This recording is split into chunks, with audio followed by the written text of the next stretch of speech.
So what you want to do is show yourself, pick topics where you can feel better just because you want to. That's really what focus wheels are about. That's the way that Esther has been using focus wheels. When something happens that doesn't feel good, she can usually within a few minutes focus wheel it into a place of feeling better, but she's been doing it for a while. So let's pick another subject that is less tense but still a little troubling and show you what we mean. Anything been bothering you that's not death defying? Anything been bothering you that doesn't feel as big as that? Maybe my business, just to build my business and how I build my business. That's a good topic. Are you self-employed? Yes. And do you have employees? One. And how's that going? Pretty good. Anything ever bother you about that? Yeah. What? Now, you see how we chose a topic that's less? Yeah. So there's contrast in it. So I absolutely adore what I do. I love it. I feel better than... Yeah, but get to the dirt. Get to the bad stuff, right? So basically I love what I do and I'm very good at it, but the finances aren't where I want them to be. Well, we want to talk about the employee. Okay. Because that's lighter. Because on a scale of troubling and not so troubling, really troubling, the subject of Alzheimer's. Right. Not that troubling, but still troubling, the subject of finances. But way less troubling, getting along with somebody. So let's take that lighter, getting along with somebody subject, and let's practice the vibrational soothing that we're talking about. So very impressive. So is there anything about that that causes you some consternation or discord? Not really. Not really. I mean, we get along great and she does a good job. No, the only thing that bothered me a little bit is that she took a 3-week vacation. So I had to do her job, but that was really about it. We get along really well. All right, so that was a little inconsiderate. Right. A little inconsiderate. It caused a little taxing on your part. Right. It could have been different, but you already did the soothing on that. So tell us how you soothed that, and tell us why you soothed that.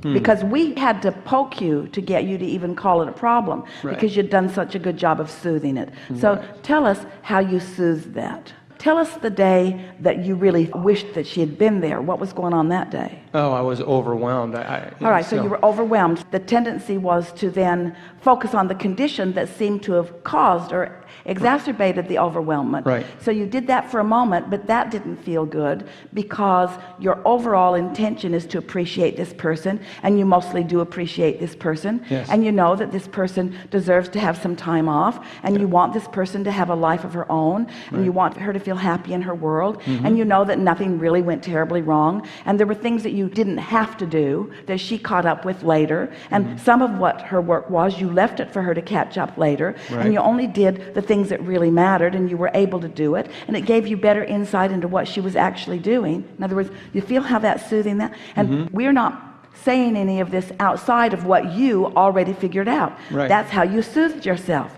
Well, it's exactly the same thing that you want to do with these other issues. It was just easier to do it with this issue because this person could be replaced with another person. The stakes don't feel high in that case, so it's easy for you to soothe that. But the finances, the stakes feel higher, and the physical life experience, the stakes feel higher, but they're not. It's all exactly the same thing. It doesn't matter whether you're soothing yourself over light and easy things, or whether you're soothing yourself over things that feel more like a struggle, or whether you're soothing over things that just sort of take your breath away when you think about them.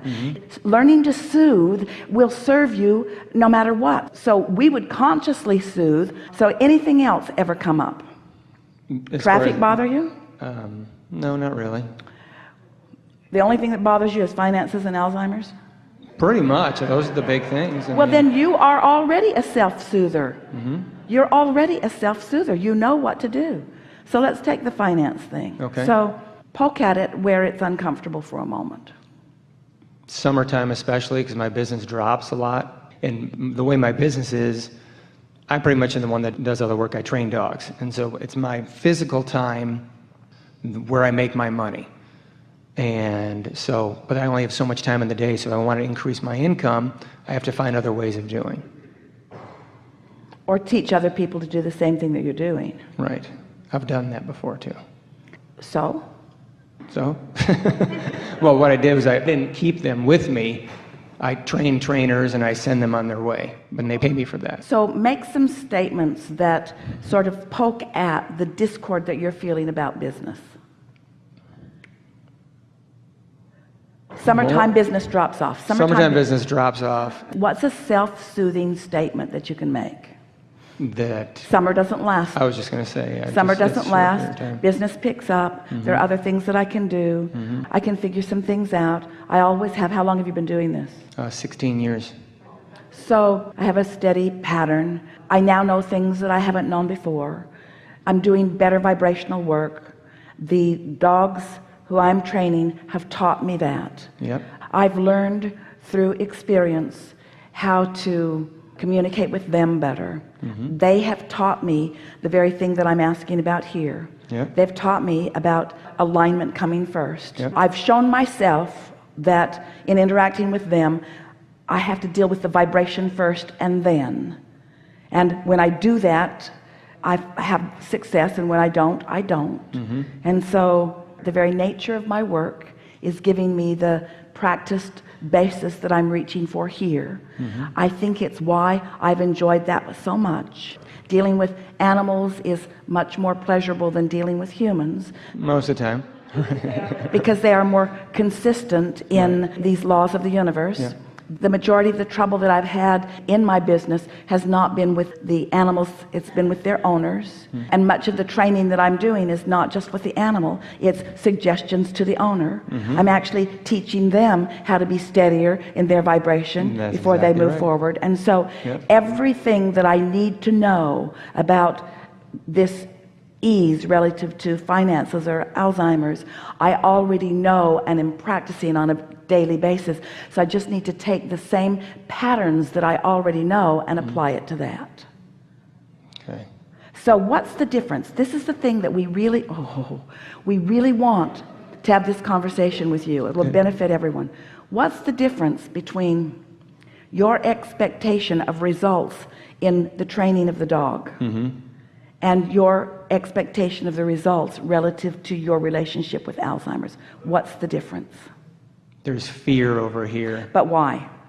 Because fear is the difference of opinion. Right. But why? What is it that you're focused upon? Of the observation of it?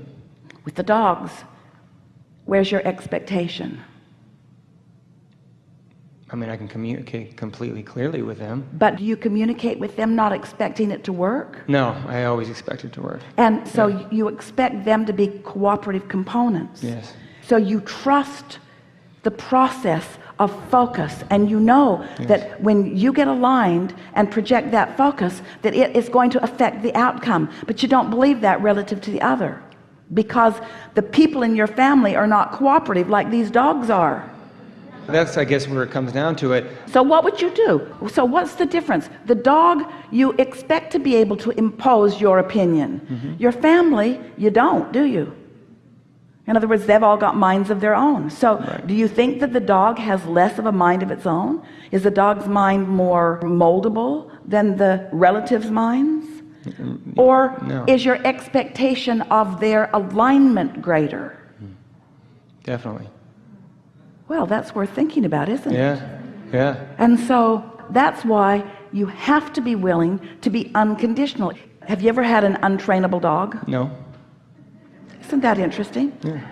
Isn't that interesting? Yeah. And yet there are untrainable humans all around you. That's exactly right. Yeah, no, they all think the same way. And so, So what might you do in order to hold your vibration where it is with your dogs? It's a trick question, so be careful. Focus on the dogs. Because when you focus over there, you lose your connection. Don't focus on there, focus over here. When you focus over there, you lose your connection, focus over here. When you focus over there, you lose your connection, so don't focus over there, focus over here. Until you remember that, your power of influence. Now, we're not talking so much about your power of influence with others. We're talking about your power of influence with your own self. We want you to discover for yourself the confidence of alignment that you have when you're training these beasts. when you are focused upon something that feels out of your control. That's what unconditional alignment is. You take the condition out of it and gain the control. Take the condition out of it and gain the control. Take the condition out of it and gain the control. And soon you have such expectation that then you can look anywhere. But until you do, you just can't.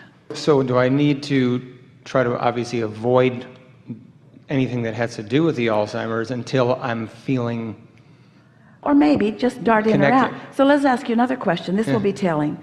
Let's say that you have a friend and their whole family is having the Alzheimer's experience, but yours isn't. It's not your family, it's somebody else's family. Would it bother you so much then? No.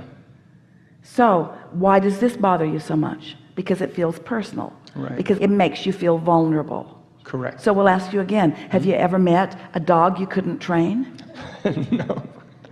Well, then we think you ought to be able to train yourself, don't you? Don't you? Yeah, I think so.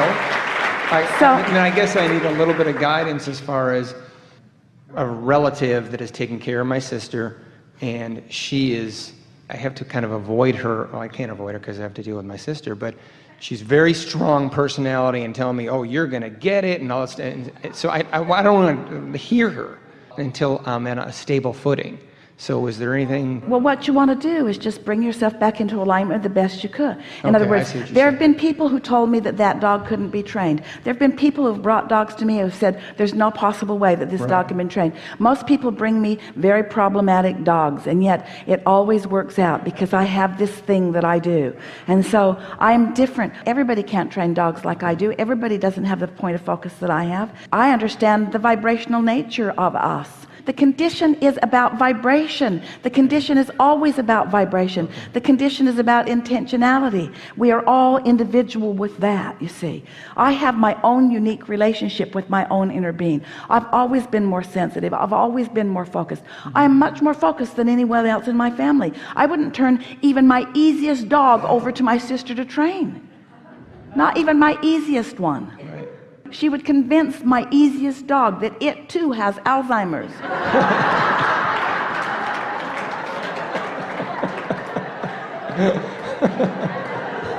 It's about finding your steady place, and then you can go anywhere. Once you find your steady place, then you can go anywhere. And when you can go anywhere, then you can be 80 feet up in the air, feeling the exhilaration of what you're seeing rather than being too afraid to get in the basket and go. So many people hold themselves back from wonderful, wonderful things because they haven't practiced the steady vibration. So all kinds of things are scary. But once you know you're steady, sometimes it takes contrast to know that. Sure. But once you know you're steady, then you can go anywhere. Then you can sit with these people you love and not feel guarded. Part of what makes her come back to you is that you're standing there sort of in horror and sort of flinching and sort of worrisome, and so it makes her feel defensive, and she doesn't understand how it happened or what to do about it. And so when you're standing solid on anything, can't you take a conversation from somebody else about it and it doesn't upset you? But if you're tentative about something and somebody hits your hot button, that's what hot buttons are. Hot buttons are when you've got an insecurity and somebody else is living it, and law of attraction is sort of putting you together in this moment because it's a vibrational match, and then they say something that pushes your button. That's a perfect law of attraction moment, isn't it? Right. So you want to say, thanks, sis. You have reminded me that I've got some vulnerability going on that isn't natural to who I really am. I'm going to go back to the things that I'm steady about, and eventually it is our promise to you that that and any other thing will not be frightening to you. Great. Yeah. Thank you. Yes, indeed. Yes, indeed.